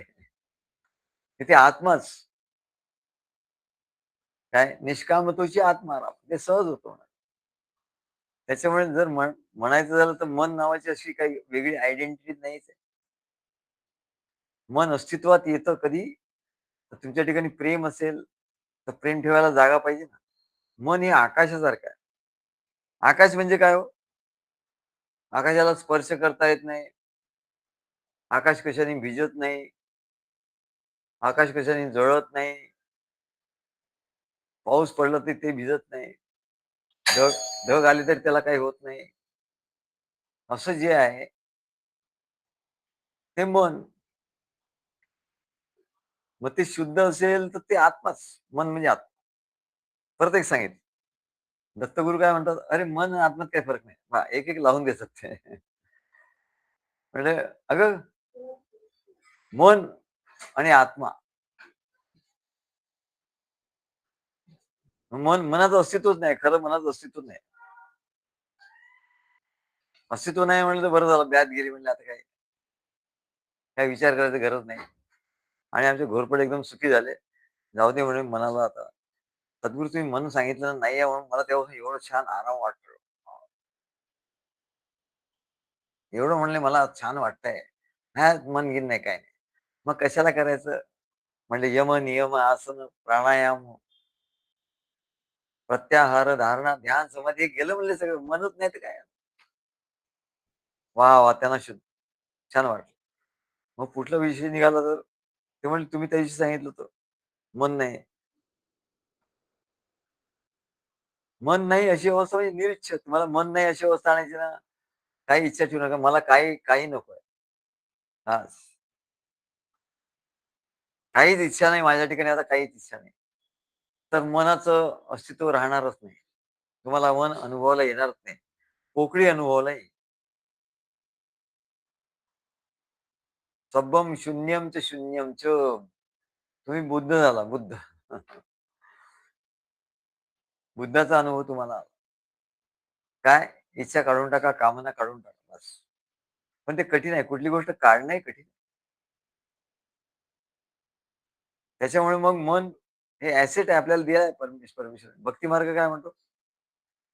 अरे या मनात हे पुष्कळ कामाची गोष्ट आहे, फेकू नका याला. हे कामाची गोष्ट आहे. याच्यात सद्गुरूचं प्रेम, ईश्वराचं प्रेम भरून ठेवायला लागतं ठेवायचं. म्हणजे प्रेमामुळे काय आहे, प्रेमामुळे परत ते मन म्हणून राहणारच नाही म्हणले. प्रेम जर याच्या ठिकाणी भरलं नाही ईश्वराचं, तर हे आत्मस्वरूपच म्हणून राहणार. हा आत्मारामच होऊन जाणार म्हणजे मन. मन हाच आत्मा आहे. मनोवै आत्मा जानता. मन म्हणजेच आत्मा आहे. आता आता तुम्ही म्हणतात मन आहे वेगळं आहे, बुद्धी वेगळी आहे, अमकं वेगळं आहे. मग म्हणतात मन जड आहे. आत्मा तर हा चेतन आहे. अरे मन जड कशामुळे झालं? जड संसाराशी संबंधित झाल्यामुळे ते जड त्याच्या ठिकाणी आलं. आणि संसार त्याच्या ठिकाणी, इच्छा त्याच्या ठिकाणी गेली, की जडत्व गेलं. आणि जडत्व गेलं, की ते हलकं झालं. ते आकाशासारखं झालं. तुका आकाश आहे एवढा असा अनुभव आला. आकाशाचा अनुभव आला. तेव्हा मग तू असं कर ना, त्याच मनाला नष्ट करण्याचा किती प्रयत्न केला ते होणार नाही. खटाटोप होऊन बसेल. म्हणून मनामध्ये सद्गुरूंचं प्रेम किती सोपं आहे म्हणा. मला त्यांचं एवढं कौतुक वाटलं त्या एवढं सांगू होता मी सद्गुरू रोज मी तुमची मानस पूजा करते. मानस पूजा करते. म्हटलं वाह! वाह! शाबास. आणि मनानेच सगळं करायचं. त्याच्यामुळे मनाने काही एका वेळी आपल्याकडे अत्तर नसेल, एका वेळी आपल्याला पाहिजे ते फूल नसेल, हार नसेल, काय नसेल. इथे कशाचीच गरज नाही म्हणली. मानस पूजेमध्ये कशाची मन कुठे जाऊन काही तयार करू शकतो. कारण ही सृष्टी मनानेच तयार केलेली आहे. मन हेच सृष्टीकर्ता आहे. तर मनाला काय कमी आहे? मन फुल म्हटलं तर फुल आणेल. सद्गुरूची मूर्ती आणून ठेवेल, मंदिर बांधून ठेवेल, सगळं काही पालखी आणेल, मन सर्व काही करेल. सुगंधी द्रव्य म्हटलं सुगंधी द्रव्य आणेल, मन सगळं काय करू शकतो. तर म्हणले या मनाला, मन ही ऍसेट आहे, संपत्ती. त्या मनाने काही गोष्टी आपल्याला करता येतात. तर म्हणाले असं पूजा, मानस पूजा करते आणि मला एवढं भरून येतं, म्हणजे एवढं अंतःकरण भरून येतं, सारखं घळघळ अश्रू येतात. म्हटलं हेच बरोबर आहे, हेच याला भक्ती असं म्हणतात. भक्ती म्हणजे ते प्रेम ईश्वरावरी निरुपम. भक्ती म्हणजे काय? ते प्रेम, संसाराचं प्रेम नाही. त्या म्हणाला आता मला संसार, सद्गुरू मी अमुक अमुक लोकांना नाही त्या म्हणत होत्या. सद्गुरू मी अमुक अमुक लोकांना नाही बोलवणार आहे. म्हटलं का बरं? तुम्ही काय एवढं त्याच्याशी द्वेष करता? नाही म्हणले मला नाही ते बोलायचं. काय? तर तुमची परवानगी आहे ना? म्हटलं ठीक आहे. नका बोलू. अशी संगती नसलेलीच बरी आहे. पण त्यांच्याबद्दल तुम्ही द्वेष ठेवू नका. तेव्हा त्या मनामध्ये त्या सद्गुरूंचं प्रेम भरलेलं आहे. त्याच्यासाठी मन पाहिजेच पण. बोध भरायचे एवढे ग्रंथ लिहून ठेवले सद्गुरूंनी, एवढे निरूपण करतात. मग तेवढा बोध भरायचं कुठे? बुद्धी दिली आहे आणि बुद्धीत बोध भरला रे भरला. बघा किती अनुभव कसा छान आहे. भक्तीचा अनुभव कसा आहे. मनात तुम्ही प्रेम भरलं सद्गुरूंचं बास, की ते अमन झालं, अमन आनंद आहे, आनंद आहे. आणि ते मन राहिलंच नाही. ते प्रत्यक्ष चैतन्य झालं. मन हे चैतन्य झालं. मन हे खरं आत्म्याचं अज्ञान स्वरूप आहे असं. ज्ञान काय सांगतं? मन हे आत्म्याचं अज्ञान स्वरूप आहे. मग त्याच्यातलं अज्ञान गेलं, कारण ते प्रेम भरलं. प्रेम भरल्यामुळे अज्ञान गेलं. आणि अज्ञान गेल्यामुळे ते आत्म्याशी एकरूप झालं, चेतन झालं, चैतन्य स्वरूप झालं. तर आत्म्याचा अनुभव आला. अरे नुसत्या मनाने सुद्धा आत्म्याचा अनुभव येतो. आता बुद्धीने आत्म्याचा अनुभव कसा घ्यायचा? तर सद्गुरूंचं जे ज्ञान आहे ना, त्याचं एवढं महात्म्य व्हावं. काय सद्गुरू सांगतात? म्हणजे पारखी असे लिहून पाठवता आम्हाला. सद्गुरू म्हणजे ज्ञानाचा सागर आहे. त्यांना एवढं दीप असं वाटतं. आणि ते घोरपडे काल एवढा वेळ बोलत होतो आम्ही. मग आज त्यांनी ते लिहून पाठवलं केवढं तरी. तर हे त्यांनी बुद्धीमध्ये साठवून ठेवलं. आणि बुद्धीमध्ये साठवल्यामुळे ज्ञान त्या बुद्धीच्या ठिकाणी, ती बुद्धी शुद्ध होते. ज्ञान बुद्धीच्या ठिकाणी हे ज्ञान अंजन, ज्ञानांजन शलाकया. ज्ञान हे अंजन आहे म्हणा. तिला दृष्टी प्राप्त होते त्या बुद्धीला. आणि ती बुद्धी शुद्ध होते. आणि ती बुद्धी, तिच्यामध्ये आत्म्याचं प्रतिबिंब पडतं. आत्म्याचं प्रतिबिंब. आणि त्या बुद्धीमध्ये आत्मा काय आहे याची जाणीव होते. अरे हा याला आत्मा म्हणतात. अनुभव आला. मनाने, मनामध्ये प्रेम भरल्यामुळे, सद्गुरूंचं प्रेम भरलं, हे आत्म्याचा अनुभव आहे. निष्काम होतो आपण. निष्काम होतोची आत्मा. बुद्धीमध्ये सद्गुरूंचं बोध भरला. त्या म्हणाले मग मी याला सद्गुरू बोध नाव देऊ का? म्हटलं द्या. त्यांनी वही आणली, त्याच्यात ते लिहितात. आणि ते सद्गुरू बोध म्हणून लिहा. म्हटलं वा लिहा. याला तर भक्ती म्हणतात. तेव्हा बुद्धीच्या ठिकाणी बोध भरला, त्याला तर बुद्ध म्हणतात. बुद्धत्व म्हणजे काय? बुद्धत्व मोठं, बुद्धत्व. बुद्धत्व म्हणजे बुद्धाच्या ठिकाणी प्रकाश पडला, आत्म्याचा प्रकाश पडला त्याच्या बुद्धीमध्ये, तो बुद्ध झाला. प्रत्येक भक्त हा बुद्धच आहे म्हणा. कारण त्याच्या बुद्धीमध्ये सद्गुरूंचं ज्ञान आहे. त्या ज्ञानाचं चिंतन म्हणून करता करता बुद्धी एकदम शुद्ध झाली की प्रकाश पडला. प्रकाश पडण्यासाठी, अनुभव येण्यासाठी काही करावं लागत नाही, सहज आहे. तेव्हा अशुद्ध जे हे आहे, बुद्धी जर शुद्ध झाली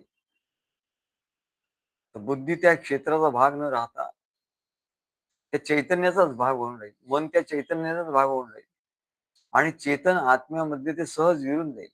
आत्माही चेतन, मनही चेतन, दोघं एकरूप झाले बघा. तेव्हा असं हे मन मन म्हटलं तर विकार आहे, म्हटलं तर ते आत्मस्वरूपाचा अनुभव घ्यायला. म्हणून ज्ञानी माणसाचं जे मन आहे,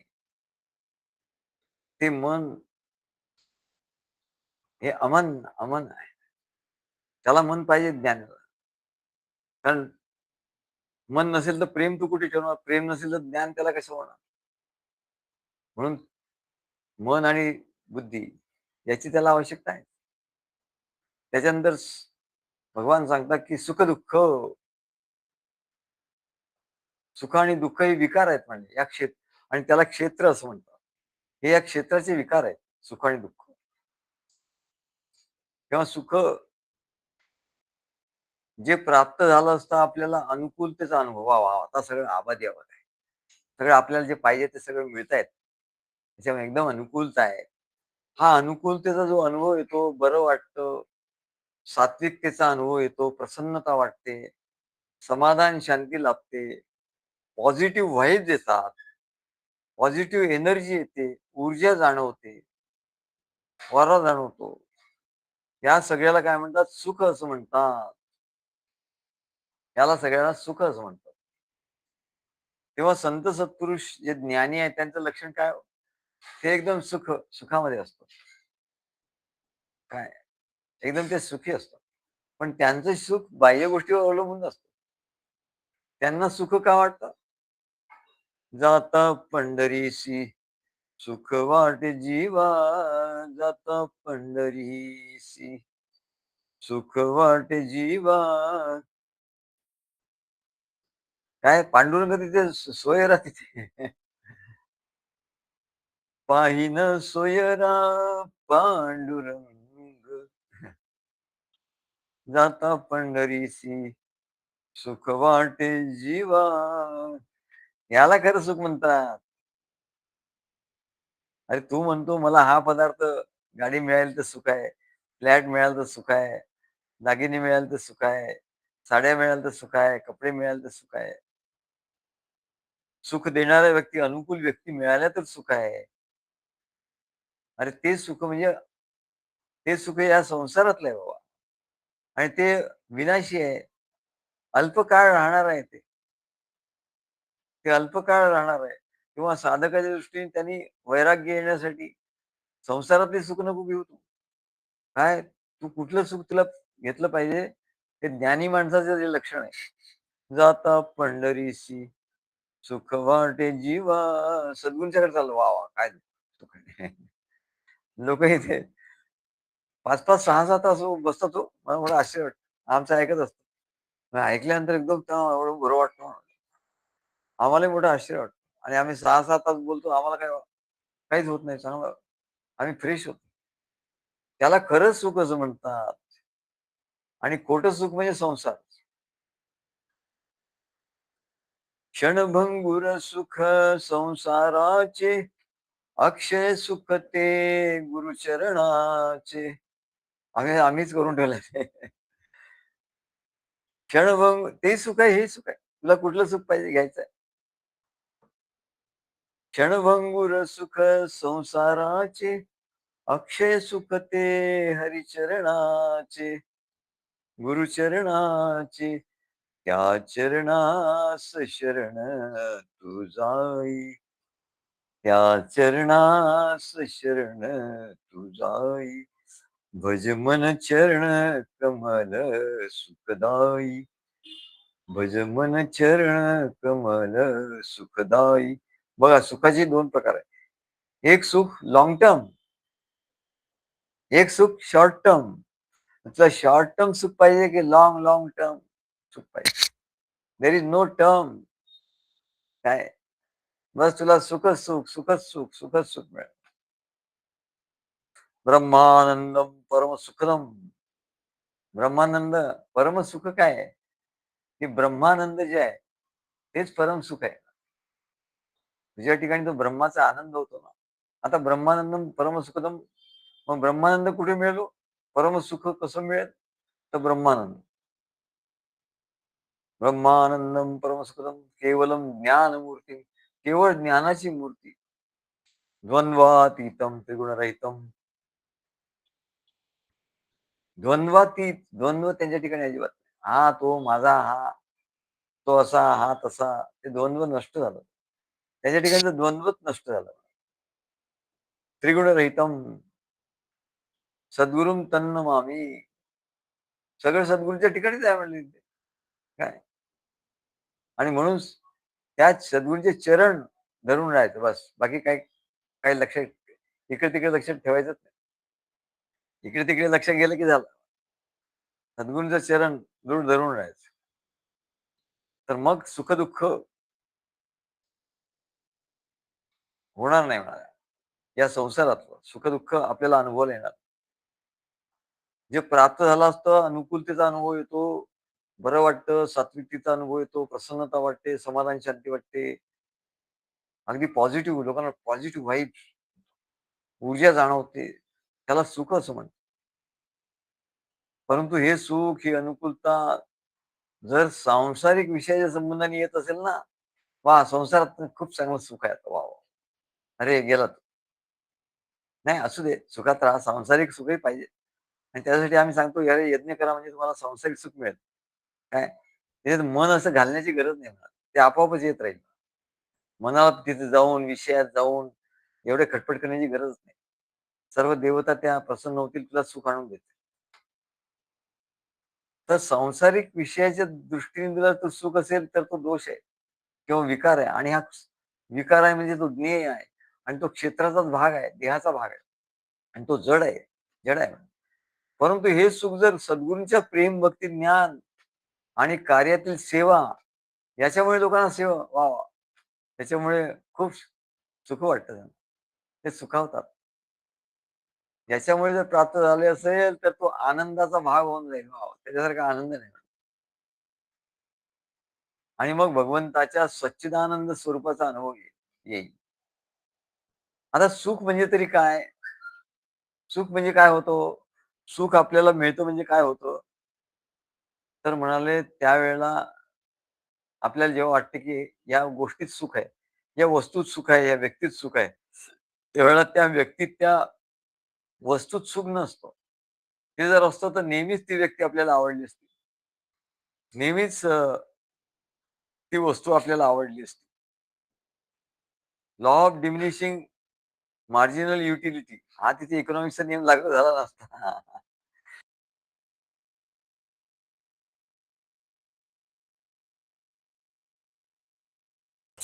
सद्गुरू आवाज गेला.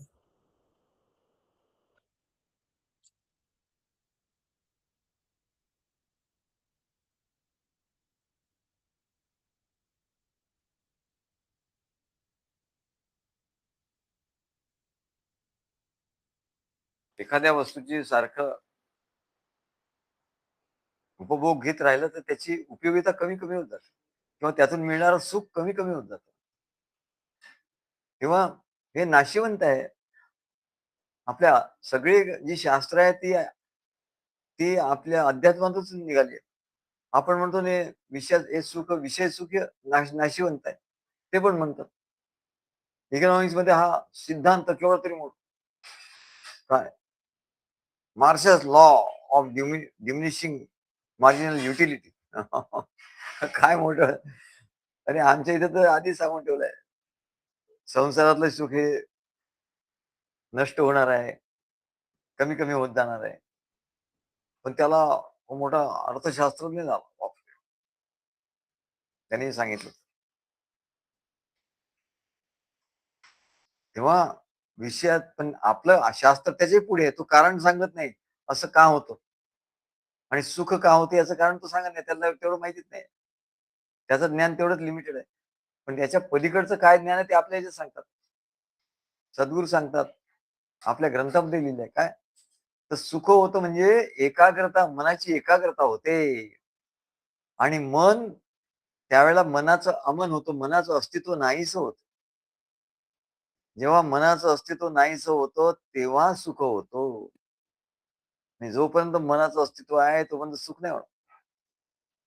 मनाचं अस्तित्व नाहीसं होतं, मन एकाग्र होतं म्हणजे मनाचं अस्तित्व नाहीसं होतं.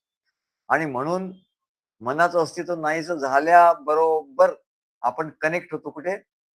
आत्म्याशी कनेक्ट होतो. मन हेच तर स्विच आहे म्हणजे डिस्कनेक्ट होण्याचं. मन हे स्विच आहे. सारखं आत्म्यापासून आपण डिस्कनेक्ट का होतो? तर मन आहे, मनात इच्छा आहे, चला डिस्कनेक्ट. आणि मनातून इच्छा गेली किंवा मनात सद्गुरूंचं प्रेम भरलं, की परत कनेक्ट झाला, आत्म्याशी कनेक्ट झाला, की त्याला आनंद झाला, त्याला सुख सुख व्हायला सुरुवात झाली. म्हणजे एकाग्रतेमध्ये सुख आहे आणि एकाग्रतेमध्ये मन नाहीये. प्रेमामध्ये मन नाहीये. रमण आहे. ते मन रमण करतं. म्हणजे ते मन नाहीसं होतं. संसार त्याच्या ठिकाणी नाहीसं होतं. ते मन नाहीसं होतं. पण हे आपोआप होतं. म्हणून एकाग्रता होते त्याच्यामुळे सुखाचा अनुभव येतो. मग तो संसारातलं सुख असो की भक्तीतलं सुख असो, त्या ठिकाणी मनाची एकाग्रता होते आणि म्हणून सुखाचा अनुभव येतो. आणि म्हणून आम्ही मागे काव्य केलं. सुख ही केवळ कल्पना, आनंद वृत्ती जाणना. ही सुख ही केवळ कल्पना आहे. या वस्तूत सुख आहे, त्या वस्तूत सुख आहे. आणि मन या वस्तूत त्या वस्तूत जात असतं. भिरभिरत असतं. पण जेव्हा ते एकाग्र होतं एका वस्तूवर, ह्याच्यात आता आहे सुख असं म्हणून ते एकाग्र झालं, की त्याला सुखाचा अनुभव येतो. पण तिथे सुख नसल्यामुळे ते थोड्या वेळाने त्याची कल्पना गेल्यामुळे ते एकाग्रता नष्ट होते आणि ते सुखही जातं. पण आनंद ही वृत्ती आहे. सुख ही कल्पना आणि आनंद वृत्ती. वृत्ती जी आहे म्हणाल, ती नेहमी स्फुरत राहते. कल्पना नष्ट होते, आनंदाची वृत्ती. त्याच्यामुळे आनंद होतो.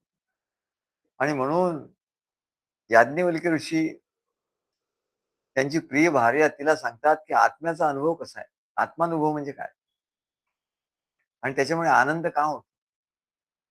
ते सांगतात, "यथा प्रिया भार्यायाः संपरिष्वक्तः न किंचित अंतर न वेदत, न किंचित बाह्य न वेदत, तथा आत्मा मनसी संपरिष्वक्तः न किंचित अंतर न वेदत, न किंचित बाह्य न वेदत."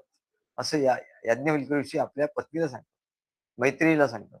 आता पती पत्नीचा जो अनुभव आहे, त्या अनुभवाच्या दृष्टांत घेऊन ते सांगतात, की जशी प्रिय पत्नी प्रिय पत्नीला आलिंगन दिल्यानंतर पत्नी आणि पती दोघेही एकरूप होतात आणि त्यांना त्यांना आपण कुठे आहोत सगळं देहभान ते विसरतात. देहभान विसरल्यामुळे मन काय होतं? मन एकाग्र. मन मन राहतच नाही ना. दोघांची मन तिथे राहतच नाही आणि मन नष्ट होतात. काही ते एवढे एकाग्र होतात. त्या सुखामध्ये ते एवढं एकाग्र होतात, एवढे एकाग्र होतात, मन नावाची गोष्ट तिथे राहतच नाही. आणि तिथे ते आत्म्याशी जोडले जातात, कनेक्ट होतात. मन नाही राहिलं म्हणजे आत्म्याशी झाला कनेक्ट. मग ते आत्म्याचे कनेक्ट होतात दोघंही पती-पत्नी. पण त्यांना काय वाटतं, की आपण हे सुख पती देतोय, पत्नी देते असं असं वाटतं. पण ॲक्चुअली तसं होत नाही. ॲक्चुअली तिथे मन न राहिल्यामुळे दोघांची आत्मे एकमेकाशी एकरूप होतात आणि त्याच्यामुळे त्यांना ते परम सुख प्राप्त होतं. तसं तथा आत्मा मनसी संपरिष्वक्तः, तसं मनाने त्या आत्म्याकडे आपण गेलो. मन निरीच्छ झालं किंवा मनामध्ये प्रेम भरलं सद्गुरूंचं, की आत्म्याशी कनेक्ट झालो.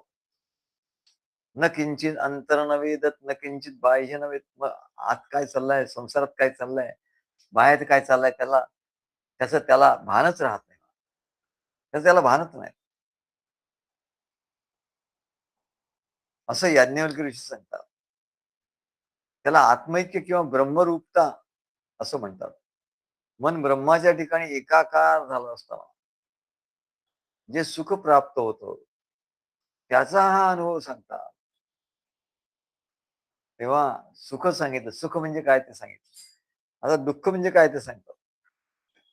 दुःख जसं सुख हा क्षेत्राचा विकार आहे, तसं दुःख एक क्षेत्राचा विकार आहे. यानंतर जे प्राप्त झालं असता किंवा ज्याचा संबंध आला असता, ज्या व्यक्तीचा, वस्तूचा पदार्थाचा, ज्या परिस्थितीचा एकदम आठवलं की एकदम आपल्याला दुःख होतं. अरे नको नको म्हणून ते आठवण नको किंवा ती व्यक्ती नको, ती वस्तू नको, ते पदार्थ नको. आपल्याला प्रतिकूलतेचा अनुभव येतो. कष्ट वाटतात, त्रास होतो, उद्वेग होतो, जीव नकोसा होतो. काही वेळ तर आयुष्य संपवावं असं. आता काही राहिलं नाही, बस आता लवकर लवकर न्या. तर काही लोक आम्हाला सांग, आता लवकर लवकर न्या. का? त्याला दुःख असं म्हणतात. त्याचा दुःखाचा अनुभव येतो, त्याला दुःख असं म्हणतात. आणि म्हणून दुःख हे एका बाजूने वैराग्याला, त्याची चांगली बाजू काय? नाही तुला वैराग्य आलंच नसतं. सारखं या नातेवाईकाच्याकडे जा, त्या नातेवाईकाकडे जा. याच्या लग्नाला जा, त्याच्या मुंजीला जा, त्याच्या बारशाला जा, याचे लाडू खा, त्याचे पेढे खा. काय हेच तुझं जीवन होऊन राहिलं असतं, वैराग्य तुला आलंच नसतं. म्हणून दुःख एका बाजूने चांगलं आहे म्हणा. त्याच्यामुळे तुला वैराग्याचा अनुभव येतो आणि वैराग्यामुळे ज्ञान पक्क होतं. हा दुःखाचा उपयोग आहे. आणि म्हणून त्या दुःखाचा उपयोग आहे. आणि म्हणून याचा देखील मनाला अनुभव येतो, म्हणून ते ज्ञेय आहे, म्हणजे ते क्षेत्रच आहे. परंतु ज्या दुःखामुळे वैराग्य येतं, ते दुःख विकार न राहता मोक्षाचं साधन होतं. त्यांना भर्तृहरीने सांगितलं, त्याला एवढं दुःख झालं. राजा होता. दिक्तांच तमच मदनमच मामच मामच असं म्हणून ते राजाचे कपडे उतरवले त्याने आणि भगवी वस्त्र घातली. काय सद्गुरूच्या शोधात निघून गेला. वैराग्य प्राप्त झालं दुःखाने. तेव्हा असं दुःख हे मोक्षाचं साधन होतं. त्याच्यानंतर संघात हा एक शब्द आहे. संघात, संघात म्हणजे देह, संघ ज्याला असं म्हणतात. त्या देहामध्ये पंचकर्मेंद्रिय आहे, पंच ज्ञानेंद्रिय आहे, पंचमहाभूत आहे, पंच विषय आहे, असे 20 जे आहेत ना, त्याला 20 गोष्टींचा आणि मन, बुद्धी, चित्त, अहंकार याचे 24 गोष्टींचा जो संघात आहे. देह आणि इंद्रिय याच्या समूहाला संघात असं म्हणतात. या देह इंद्रियामध्ये जी ह्या संघात असं म्हणतात. आणि हा संघात म्हणजे देह. तेव्हा हा देह जो आहे हा विकारी आहे. याच्यात अनेक विकार निर्माण होतात, याला अनेक रोग होतात, त्याच्यामुळे अनेक दुःख होतात. आणि हा देह तसं म्हटलं तर ज्ञानी लोकांचं काय गुण आहे? ते या देहालाच साधन करून परमेश्वराची भक्ती करतात. तसं म्हटलं तर हा देह किती आहे? सर्व साधनांनी युक्त आहे म्हणा. भक्ती करण्यासाठी लागणाऱ्या सर्व साधनांनी युक्त असा देह आहे, हा संघात आहे. तेव्हा हा देह जर परमेश्वराच्या भक्तीला लागला तर तो खूप उपयोगी आहे. तो आत्म्याची भेट करून घे. पण हा इंद्रियाचा संघात जर संसारामध्ये सांसारिक सुख घ्यायला लागला तर झालं म्हणजे अधपतन होतं. म्हणून हा संघात जो आहे याला एक क्षेत्राचा भाग असं म्हणतो. त्याच्यानंतर या देह इंद्रियामध्ये जी प्राणशक्ती आहे, देह इंद्रिय आहेत पण प्राणच शक्ती, प्राणच नाही, चैतन्य शक्तीच नाही.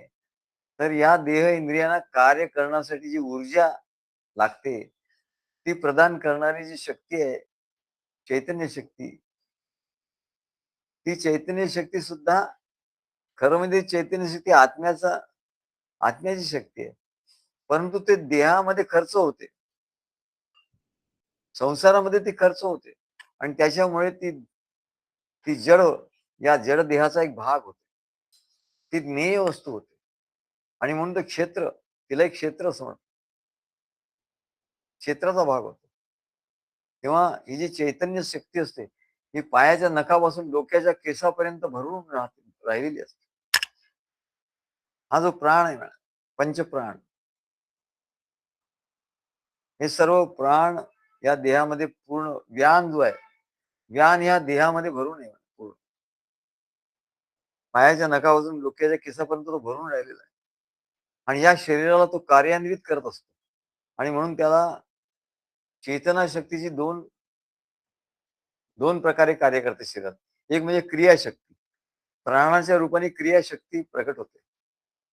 ते सर्व शरीराचं चलन वलन करते. आणि ज्ञानशक्ती, मन, बुद्धी, चित्त, अहंकार हे ज्ञानशक्ती आहे. अशा दोन ज्या शक्ती आहे ह्या चेतना शक्तीचे दोन प्रकार आहेत आणि ते दोन्ही जाणवतात म्हणून ते ज्ञेय आहेत आणि म्हणूनच तिला चेतना शक्ती असं म्हणतात आणि म्हणून ती क्षेत्र म्हणून गणली जाते. क्षेत्राचाच ती भाग आहे. त्याच्यानंतर भगवान सांगतात की धृती म्हणजे धैर्य. मनुष्याला संकट आलं की त्याला धैर्य येत. तो धैर्य धरून नाहीतर काय काही वेळा त्याचे हातपाय गळायला लागतात. धैर्य नसेल तर हातपाय गळायला लागतात. तेव्हा संसारामध्ये धैर्य हा आहे. संकटामध्ये ते उपयोगी येतो म्हणून तो न डगमगता उभा राहतो. संकटामुळे परिस्थितीचा सामना करतो. त्याला धैर्य असं म्हणतात. अहो करोनामध्ये आम्हाला इथे कोणीच नव्हतं आणि कोणी येऊ शकत नव्हतं. तेव्हा शर्विनी आमच्या देवीने त्यांच्याकडे एवढं धैर्य आलं, एवढं धैर्य. एवढी फार घाबरट आहे. पण एवढं की सगळ्यांना याला फोन कर, त्याला फोन कर, डॉक्टरांशी बोल, याच्याशी बोल, त्याच्याशी बोल. सगळं करून तिने काय ॲम्ब्युलन्स बोलावं आणि ॲम्ब्युलन्स बसायला कोणी नव्हतीच बसली ती माझ्याजवळ. आणि तिकडे सुद्धा एवढे पटापट या डॉक्टरला भेट, त्या डॉक्टरला भेट, हे कर, ते कर. असं धैर्य येतं म्हणा. हे सुद्धा ज्ञेय आहे. धैर्य आणि आपल्या ठिकाणी धैर्य आलं. ती म्हणते कसं कसं धैर्य आलं मला कळलं नाही. तेव्हा धैर्य हा गुण ज्ञेय आहे म्हणा. मनुष्याच्या ठिकाणी जे धैर्य उत्पन्न होतं. धैर्यं यस्य पिता क्षमा च जननी शांती स्थिरंगेनी. कुठलीही कठीण परिस्थिती आली, संकट आलं, त्याच्याशी न डगमगता सामना करणं त्याला धैर्य किंवा धृती असं म्हणतात. तेव्हा धैर्य हा सुद्धा क्षेत्राचा भाग आहे. तेव्हा त्याला धरून ठेवणारी जी धारणा शक्ती आहे तिला धैर्य असं म्हणतात. तेव्हा भगवान सांगतात हे जे सर्व आतापर्यंत सांगितलं मी, इच्छा, द्वेष, सुख, दुःख, शरीर रूपी संघात, चेतना आणि धृती, हे जे सगळं सांगितलं म्हणाले, याचा हेतू असा की हे क्षेत्राचे सगळे भाग आहेत. क्षेत्र म्हणजे काय याचं पूर्ण ज्ञान तुला व्हावं याच्यासाठी सांगितलंय. आणि आता पुढे या क्षेत्राहून जो अत्यंत निराळा जो आत्मा आहे, त्याचं प्रभावासहित ज्ञान तुला झालं असताना मनुष्य अमृत स्वरूप होतो. सात अस्मिन परम प्रेम रूपा अमृत स्वरूपाचे अमृत स्वरूप होतो मनुष्य. हे ज्ञान मिळाल्यामुळे क्षेत्र आणि क्षेत्रज्ञाचं ज्ञान मिळाल्यामुळे काय होतं, मनुष्य अमृत स्वरूप होतो असं भगवान सांगतात. तेव्हा इच्छा, द्वेष, सुखम दुःखम, संघातश्चेतना धृती, एतत् क्षेत्रम समासीन सविकार मुतार्थम. इच्छा, द्वेष, सुखम दुःखम, संघातश्चेतना धृती, एतत् क्षेत्रम समासीन सविकार मुदार्थम. श्री गुरुदेव दत्त.